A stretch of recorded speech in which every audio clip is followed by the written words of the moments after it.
Hello everyone, welcome back. In this presentation, I am going to share how to access array elements. The array elements can be accessed with the help of its index values. The index values are nothing but 0, 1, 2, 3, 4. So this index always represents the location of the element in the array, which means your element 10 is at 0th location, or else I can say index value 0. Your 25 your array element 25 is at index value index 1. So something like that it goes on. So with the help of this location, this index value only, I can fetch or I can access any element in the array.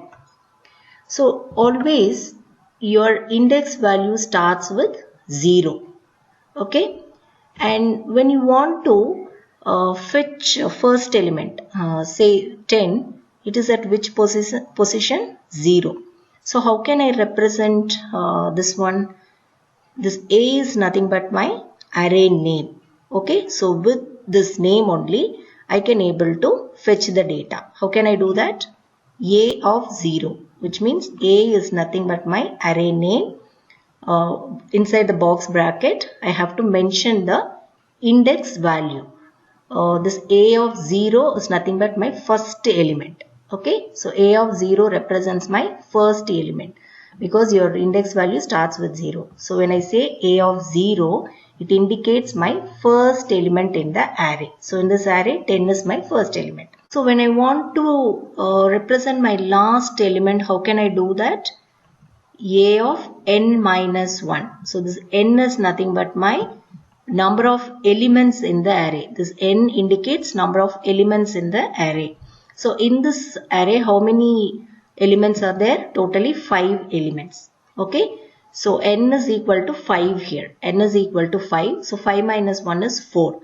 So A of 4. At A of 4, my 42, which means last element is residing. Okay, since the index is starting with 0, my last element will reside at n minus 1 position. Okay. We need to follow a format for accessing your array element, and this is the syntax: your array name followed by the index value. Okay, we'll see an example for it. So here I have declared an array. So this is my array. I named it as marks. Okay, my array name is marks here. So it is of integer array. So it is int marks of 5. This 5 represents my array size. I can hold only 5 elements. Okay, so marks is nothing but my array name here. And next, if I want to print any particular value from this array, or let's say I want to print this 60, or else I can say the value which is residing at location 1. Okay, so at location 1, which value is there? 60 is there. So I want to print the location 1 value. How to do that? So inside my printf, I have included marks of 1. Okay, so this way only, using this format only, you can fetch any data item. So this marks is nothing but my array name followed by the index value. I want to get the first location value. Okay, so this 1 represents the location. Okay, so 1 means second position. So I want to fetch this value. So how to do that? Marks of 1. Okay, if you execute this statement, this printf statement, you will get 60 as output. Okay, if I want to get this 85, which means at location 3. So if I want to get that value, how can I do that? Marks of 3. Instead of 1, I have to write the position as 3 here. Okay, I have to rewrite it as 3. Okay, and this is fetching a value. And if you want to update any new value, if you want to modify any value, how to do that with the existing array? See here, at location 2, okay, marks of 2, I have 90. If I want to update it with 100, how to do that? simply I have to write as marks of 2 is equal to 100. Okay, this 100 new value will get updated with this 90.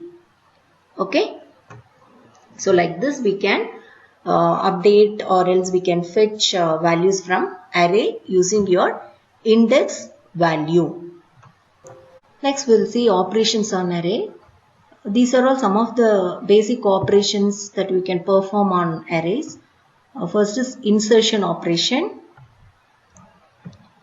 You can insert any new value into the array, and next is deletion. We can remove any element from array. Update, which means you can modify any existing value. Traversing, which means we can visit each array element and we can display the elements. And next is searching. Okay, we can search for any particular value. Then sorting, that is arranging array elements is also possible. So these are all some of the basic operations that you can perform on arrays. With this, I'll end this session. We'll meet you in another session. Thanks for watching.